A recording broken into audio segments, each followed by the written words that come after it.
suite sur MDM, portrait caché à la rencontre d'un ou une passionnée avec Nadine.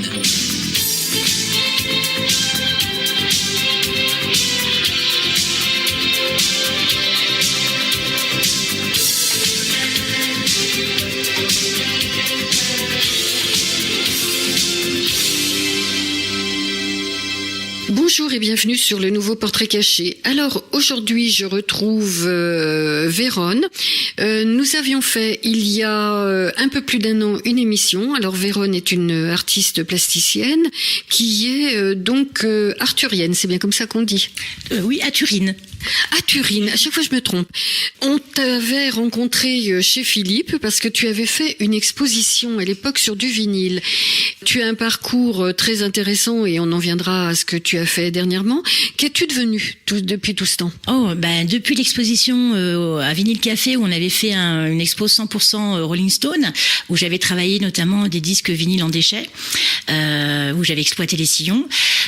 J'ai commencé à exploiter d'autres matières. On peut dire que j'avais fait le tour du disque, j'avais fait des bijoux, j'avais fait des sculptures, enfin j'avais vu en fait qu'on pouvait vraiment exploiter cette matière et j'ai commencé à m'intéresser à d'autres déchets. Donc j'ai commencé à démonter des machines que je récupérais par des amis du voisinage ou dans des décharges et j'ai commencé à m'intéresser à ce qu'il y avait dedans et à y voir des trésors où là j'apercevais des composants, des pièces complètement insolites et ce qui m'intéressait c'était qu'en fait c'était très moche à la base, c'était des objets de décharge laissés pour compte et c'était de me dire comment exploiter ces matières et comment les sublimer. Donc j'ai commencé à faire des travaux et travailler sur des œuvres de manière un peu expérimentale et je me suis dit tiens, je vais essayer de tenter des expériences.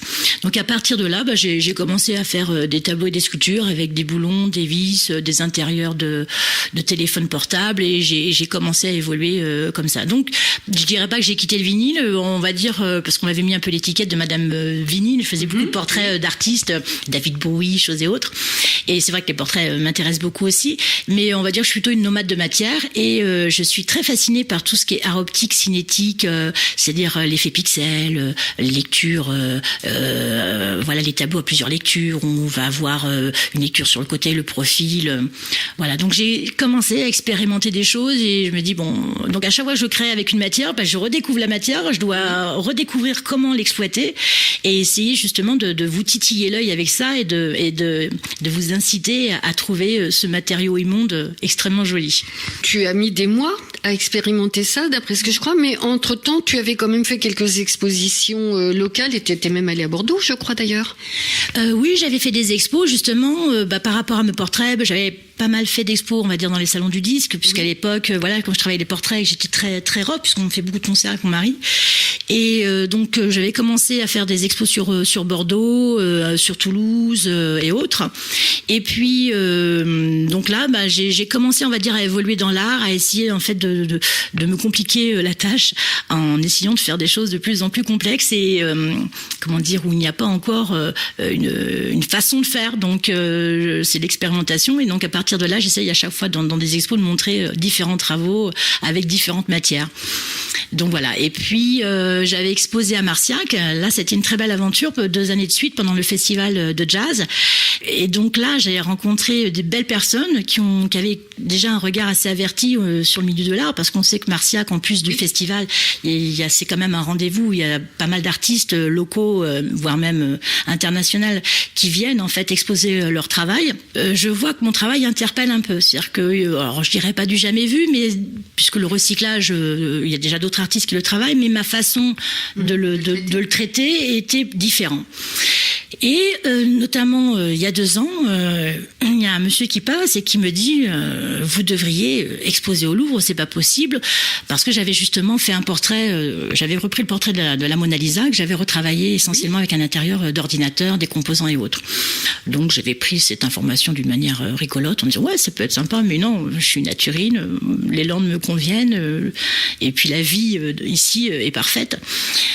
Le monsieur revient me voir une 2e fois, d'autres personnes aussi, des galeristes et autres, me disent vous devriez quand même. Bon, Marciac se passe très très bien, je laisse passer quelques jours et je me dis bon, allez, j'ai quand même tenté l'expérience. Et puis donc j'envoie ma candidature. C'est une expo au Carrousel du Louvre. Et en fait, c'est fait pour tous les artistes du monde entier. Mais les sélections sont très dures et il y a très peu de places. Il y a à peu près 100 places pour les artistes. Mais en fait, il y a 800 artistes qui participent par le biais d'associations, de galeries. Mais sinon, d'artistes indépendants comme moi, il n'y a que 100 places. Donc pour le monde entier, c'était assez dur. Donc je me fais pas d'illusions. Je me dis, je tente de manière à me rassurer, me dire voilà, mais si ça tombe à l'eau, c'est pas bien grave. Je suis très bien comme je suis. Et puis, en fait, je suis sélectionnée, donc une nouvelle histoire commence. Ce que je te propose, on va faire une première pause. Et d'ailleurs, cette première pause, tu voulais la dédicacer. Exactement, parce que si au jour d'aujourd'hui, j'ai autant évolué et que j'ai commencé à prendre confiance en moi et je dirais pas que je commence à avoir une notoriété, mais voilà, je vois que mon travail commence à plaire. C'est une très grosse partie due à Philippe de Vinyl Café qui, lors de ma première expo, avec mes premières œuvres, où je suis dans un petit vide-grenier au parc de Nahuc, je rencontre Philippe et qui voit mon travail, qui me dit mais c'est pas possible, il y a quelque chose, recontacte-moi en janvier, travaille, présente-moi un beau travail et je te prête mes murs pour faire mon expo.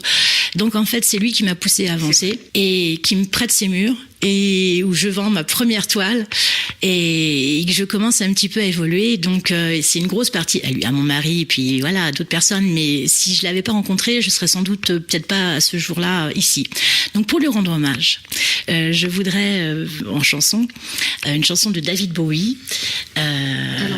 Il a choisi, alors parce qu'on lui a demandé discrètement, il sait pas pourquoi, mais maintenant il va savoir. Alors il a choisi, si je ne me trompe pas, l'iPhone Mars. Oui, ça doit être ça. Donc voilà. Alors on écoute et on se retrouve ensuite. Donc cette petite chanson pour Philippe que je remercie au passage puisque moi aussi je lui dois beaucoup d'enregistrements que je fais chez lui. It's a god-awful small affair to the girl with the mousy hair, but her mummy is yelling no, and her daddy has told her to go, but her friend is nowhere to be seen. Now she walks through her sunken dream to the seat with the clearest view, and she's hooked to the silver screen.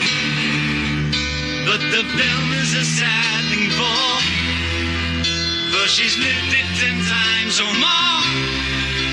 She could spit in the eyes of fools if they ask her to focus on sailors fighting in the dance hall.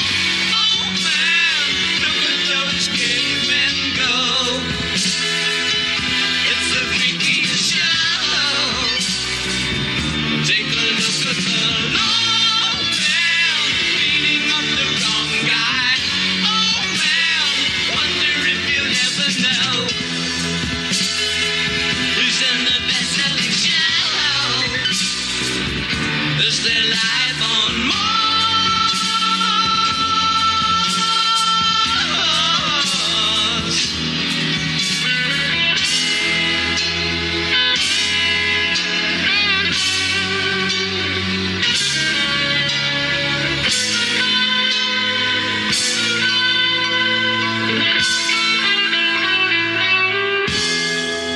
It's on America's tortured brow that Mickey Mouse has grown up a cow.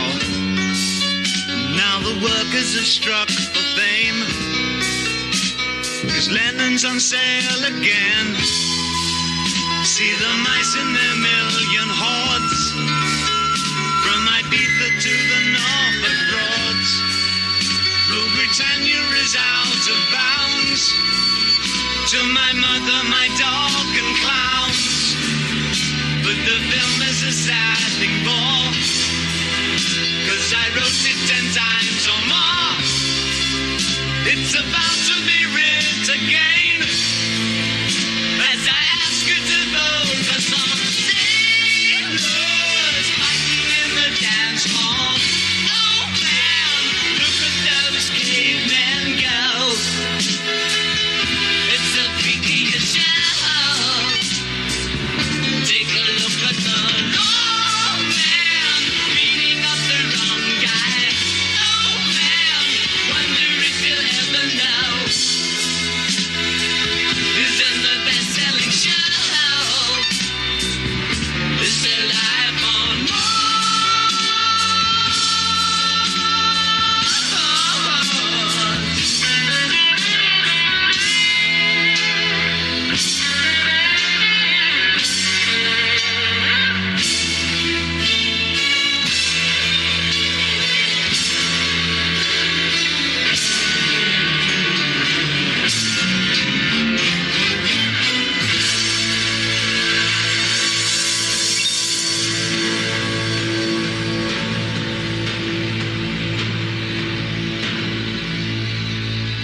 Vérone, à partir du moment où tu penses que tu pourrais peut-être faire le carrousel, comment ça se passe ? Tu prépares une thématique, tu prépares des œuvres, tu fais comment ? Tu penses à quoi à ce moment-là ? Bon, alors à ce moment-là, déjà, je prends vite conscience que le travail que j'avais fait auparavant était peut-être un petit peu trop dans tous les sens, parce qu'en fait, c'était expérimental et je m'attendais pas à ça. Donc, c'était un amusement de découverte.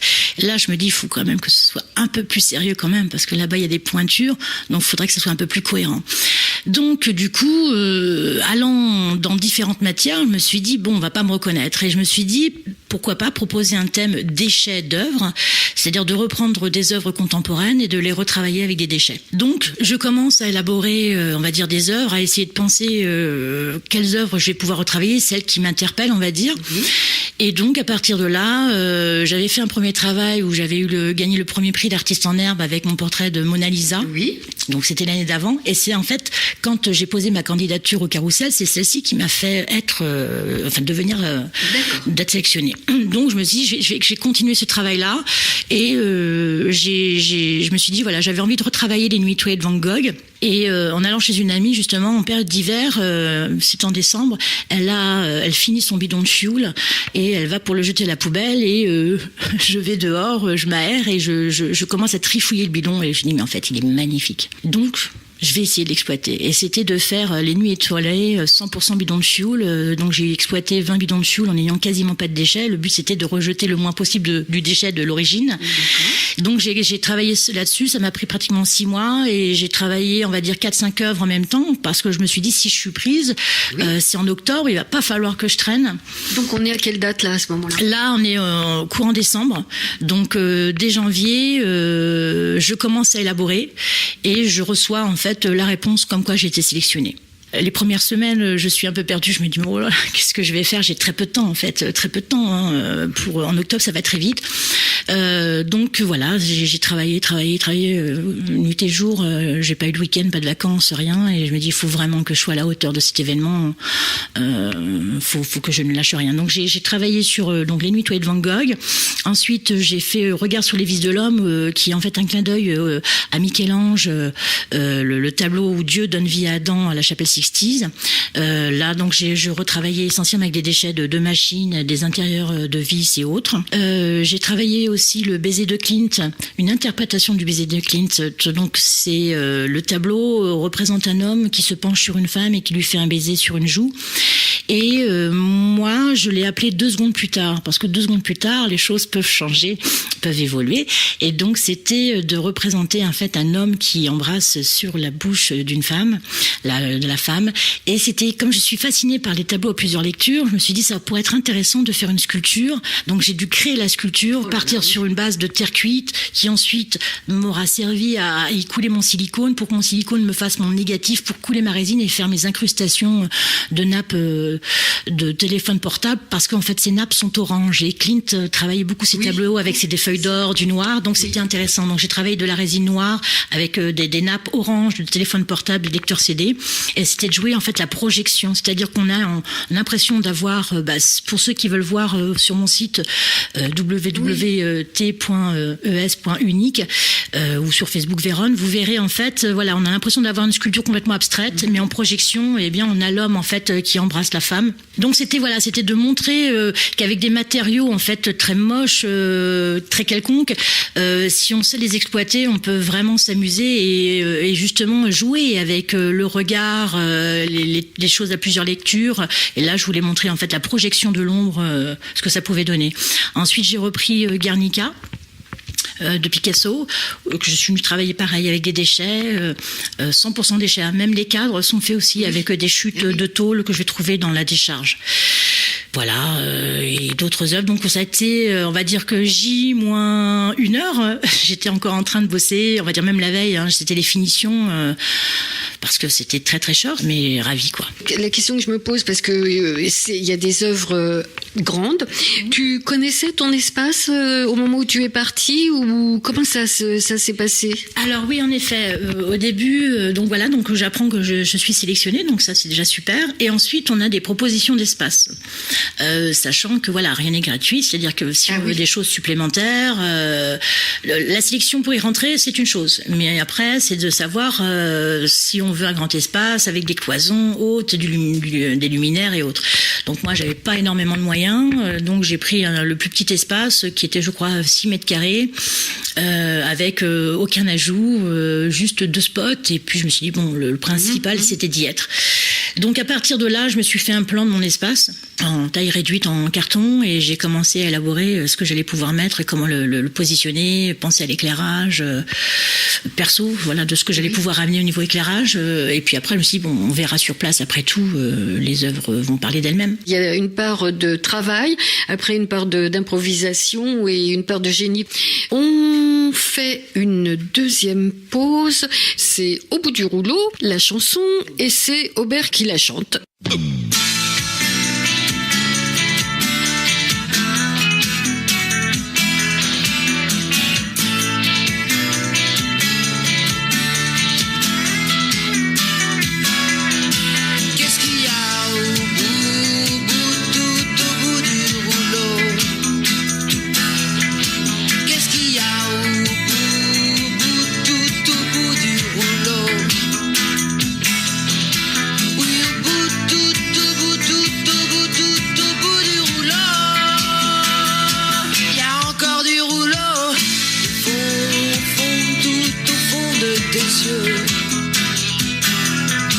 Qu'est-ce qu'il y a au fond, tout au fond de tes yeux?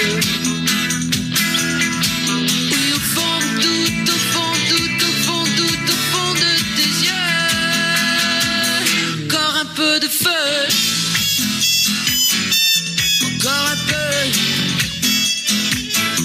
si tu le veux, encore un peu.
Je reviens vers toi. Donc, on est à J-1 et là, tu pars sur Paris. Comment vous faites alors?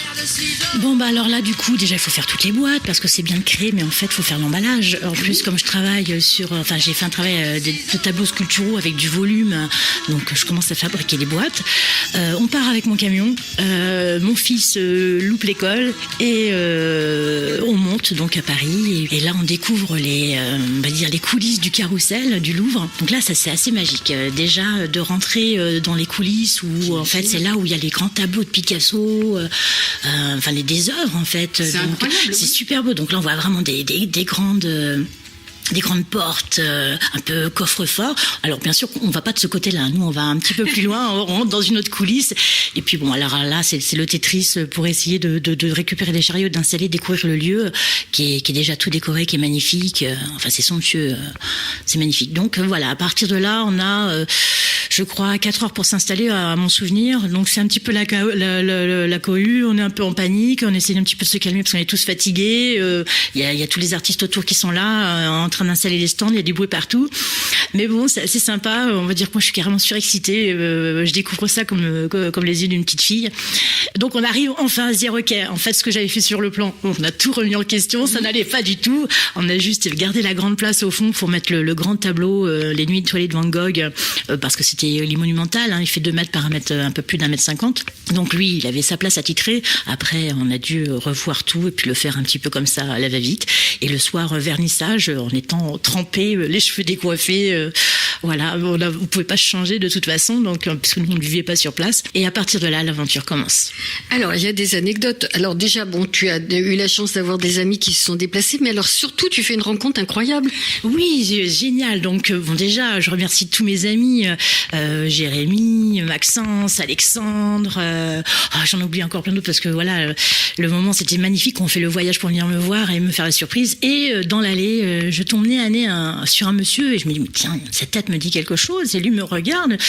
Pareil, et madame, vous êtes qui?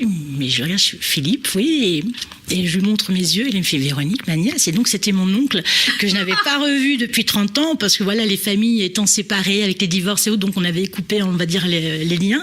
Mais c'était vraiment mon tonton préféré, enfin, celui avec qui je partais en vacances et qui nous racontait des histoires et qui, enfin voilà. Donc, du coup, j'ai revu mon oncle qui, lui, s'est reconverti dans l'art et qui fait des sculptures, mais magnifiques de femmes, qui s'appelle Philippe Crivelli. Et ce qu'il fait, c'est magnifique. Et voilà, on est tombé dans les bras. Donc j'ai eu le menton qui a commencé à friser. C'était un week-end d'émotion entre le fait de vivre cette expérience-là au Carrousel et puis de voir mes amis qui ont fait le déplacement en soutien et en encouragement et en même temps de rencontrer mon oncle. C'était extraordinaire, magique. Ouais, c'était magique. Alors, donc là, ça dure combien de jours? Alors, ça dure donc vendredi, samedi, dimanche, donc 3 jours. Hein. Donc voilà, donc on va dire que le vendredi, donc c'est l'installation avec essentiellement un vernissage le soir de gens, on va dire un petit peu triés sur le volet. Où là, on va dire, voilà, il commence à y avoir de belles visites. Je commence à voir que mon travail interpelle. Mais bon, je prends pas trop conscience. Je suis, on va dire, plutôt admirative du travail des uns des autres. Je regarde le lieu, donc voilà, je suis assez admirative des gens qui y a en face et autour de moi. Et puis, donc voilà, le vernissage se fait. On rentre, on est mort, on est fatigué, on dort de suite comme une tombe. Et puis le lendemain, là, ouvert au grand public. Et voilà, là, c'était magnifique. J'ai eu beaucoup de compliments. J'ai vendu des œuvres, j'ai vendu 3 tableaux. Des gens qui étaient assez interloqués, en fait, de voir qu'on pouvait faire ces choses-là avec des déchets et de travailler en même temps le côté effet d'optique et qui n'avait pas... on va dire que sur le Carrousel, j'étais pratiquement la seule à avoir fait ce travail-là. Il y avait d'autres artistes qui travaillaient des sculptures avec d'autres matériaux et des choses très particulières. Mais de cette manière-là, on va dire, j'étais un peu la seule à faire des tableaux sculpturaux un petit peu barrés, on va dire. Et donc, voilà. Et puis, le dimanche arrive, pareil, une excellente journée, des agents artistiques qui passent, des galeries. Alors, on ne sait pas trop à qui on parle parce qu'en fait, à un moment, on se retrouve, on est entouré de monde. Il y avait énormément de gens. Donc, on est là, les cartes de visite se font prendre, on discute, on nous interpelle pour expliquer les œuvres. Et là, on essaye de raconter, j'essaie de raconter au mieux avec simplicité mon travail et que mon but était de vous montrer qu'on peut s'exprimer avec des déchets et que des choses moches peuvent devenir belles. Et puis le dimanche soir, une dame arrive, marchant droit vers ma direction. Et me dit voilà qu'elle vient de Dubaï et qu'elle souhaiterait me faire exposer à Dubaï, qu'elle trouve mon travail extraordinaire, qu'elle n'avait jamais vu ça. Et il y a eu aussi le Grand Palais, il y a eu des Japonais, des Anglais, des gens d'Italie qui ont pris ma carte. Et là, je me dis mais 4e dimension, en fait, je vis un rêve éveillé. Moi, petite à Turin, à Aire-sur-Adour, voilà, où je prends autant de plaisir d'ailleurs à faire les expos locales, voilà. Et là, je me dis quand même c'est génial, jamais j'aurais cru avoir ce retour-là. Donc voilà, donc là, Actuellement, le retour s'est fait. Pendant 15 jours, j'ai pu redescendre pas vraiment encore de mon nuage. Et puis voilà, là, depuis une semaine, on va dire, le téléphone sonne, les propositions arrivent. Donc maintenant, c'est de faire le trait avec tout ça, de mettre les choses à plat. Et puis voilà, mais donc peut-être mars, Dubaï. Donc là, c'est en train de se préparer. Là, faut que je fasse le tri aussi pour les expos à Florence, avec une exposition permanente. Le Grand Palais aussi est à programmer. Donc je pense que 2019 et 2020 je pense qu'il y aura une tournure dans mon travail. Enfin, oui, parce que tu vas représenter certainement des œuvres que tu avais exposées, mais ça va te demander de créer à nouveau, j'imagine. Je suppose que quand tu les recontactes, ils vont te faire une demande particulière ou c'est toi qui feras une proposition, tu sais pas trop pour le moment. Pour le moment, je sais que la dame de Dubaï, la galeriste en fait, qui essaye d'insérer l'art auprès des grands industriels entrepreneurs à Dubaï, en fait des Émirats arabes. Oui. En fait, mon travail actuel lui plaît complètement, d'accord. Mais moi, à titre personnel, je me vois mal représenter les mêmes choses, ou alors il faut qu'il y ait de la nouveauté. Donc là, je m'attelle déjà, je suis déjà en train de faire les croquis pour justement rajouter des pièces supplémentaires pour qu'il y ait une nouveauté, une découverte de mon travail. Elle a déjà vu, pas les gens de Dubaï, mais moi personnellement, j'ai envie ça m'a donné des ailes en fait. Et puis je me suis dit ouais, il faut que j'aille à fond, il faut pas que je lâche prise et essayer de présenter d'autres choses. Le Grand Palais était intéressé en fait par les œuvres actuelles, sachant que là, le Grand Palais, je ne peux pas présenter comme là j'ai fait au Carrousel du Louvre toutes mes œuvres. On a le droit entre 3 et 4 œuvres par artiste en fait, ce qui est déjà pas mal, voilà. Bien, oui. Donc déjà avec ce que j'ai, je pense que je peux déjà, c'est parce que si je fais plusieurs expos, il va falloir que je me divise. À un moment, j'aurai pas le choix de me diviser, donc je vais être obligée de faire des sélections, de savoir en fonction des retombées que je vais avoir dans 15 jours et les contacts que j'aurai en direct, on va essayer de faire une sélection de qui veut quoi et de voir sur quoi je peux me baser. Mais là, je suis en train de déjà travailler pour l'année prochaine. Là. Alors, j'imagine, tel que je te connais, tu as déjà des idées, tu as des thématiques, des matériaux nouveaux ou pas? Alors, des matériaux nouveaux, oui. Là, certains tuyaux d'évacuation de machine à laver, c'était quelque chose qui m'intéressait déjà. Donc là, c'était ça. Travailler, alors l'interprétation que j'ai fait du baiser de Clint, où c'est une sculpture en fait avec une projection d'ombre sur une seule face. Là, je suis en train d'imaginer justement une projection avec plusieurs faces. Donc, c'est-à-dire au fur et à mesure qu'on tourne la sculpture, on va avoir une continuité d'histoire. Donc là, c'est un vrai Tetris dans ma tête. Il faut que je le fabrique dans ma tête déjà avant de le fabriquer dans mes mains. Donc voilà. Donc il va en fonction des rencontres que je vais faire, des déchets, des amas. J'ai été voir un ami Eric qui travaille au GES d'Air-sur-Adour et j'ai fait faire un tour dans ces déchetteries. J'ai des perles rares mais magnifiques. Donc là, je pense que je vais travailler des matériaux un petit peu particuliers. Ah, c'est excellent. Mais je vous laisse la surprise. Ah ben écoute, c'est formidable. Alors aussi, on fait un petit clin d'œil à ton mari comme on l'avait fait aux précédentes émissions parce que c'est ton premier, c'est la première personne qui te soutient. Oui, oui, qui me soutient et puis voilà, c'est lui qui m'a dit lance-toi, vas-y, franchement depuis toujours il me voit faire des choses le week-end pour les copains, les amis, il m'a dit vas-y, lance-toi. Dans quoi il me porte tous les jours, il croit en moi. Enfin franchement, je suis. C'est génial. Est-ce qu'on te reverra aussi à Marciac l'an prochain? Là, je sais pas. Là, j'attends de voir. Là, j'ai tellement de propos. C'est ça. C'est-à-dire que pour le moment, je voudrais pas me diffuser. Et puis, du coup, si j'ai trop d'expos, de pas pouvoir présenter un travail cohérent. C'est-à-dire que les œuvres, je mets entre 3 et 6 mois à fabriquer des œuvres. Donc, je travaille sur plusieurs œuvres en même temps, mais ça demande beaucoup de boulot parce que comme c'est expérimental, il n'y a pas d'acquis. C'est pas comme la peinture ou le dessin. J'ai une matière. Il faut que je la torture. Il faut que je fasse des expériences dessus pour voir comment elle réagit. Et après, je fais des tentatives de mini-projets pour dire ça peut rendre bien grand et puis après c'est comment mettre en œuvre tout ça. Donc tous les jours c'est des expériences. Donc là pour le moment je prends pas grand chose. En plus mon mari a monté son entreprise, il faut que je sois quand même disponible pour lui aussi, il faut rester les pieds sur terre et puis il faut aussi bien vivre et profiter de ses amis. Donc on va y aller tranquillement, on va déjà déjà je me concentre là pour déjà les futures propositions que j'ai qui sont très importantes, il faut que je sois à la hauteur. Et donc je pense que pour 2019 on va peut-être pas trop me voir. Pour 2020, partir sur des projets un peu plus importants. Eh ben écoute, c'est génial. Moi, je suis contente de t'avoir retrouvée. Je suis surtout très contente de ton succès parce que tu es une fille très sympa. T'as un talent fou et on l'avait bien décelé. Et je suis vraiment très très contente de ce qui t'arrive. Donc merci d'avoir accepté de refaire l'émission, Vérone. On rappelle ta page Facebook, ton site, si vous voulez vraiment voir le beau travail que nous fournit Vérone. Allez sur son site. À un moment donné, on peut presque souhaiter qu'elle ait un bel atelier dans notre région pour qu'on voit. Alors le site c'est www.t-es-unique.fr. Eh bien, rediffusion d'émission samedi. Merci à vous d'écouter de plus en plus Portrait Caché. À bientôt. Merci à vous et merci encore Nadine, et quand tu veux. C'était Portrait Caché, à la rencontre d'un ou une passionnée avec Nadine, une semaine sur deux, le mardi à 14h10 et le samedi à 9h30 sur MDM.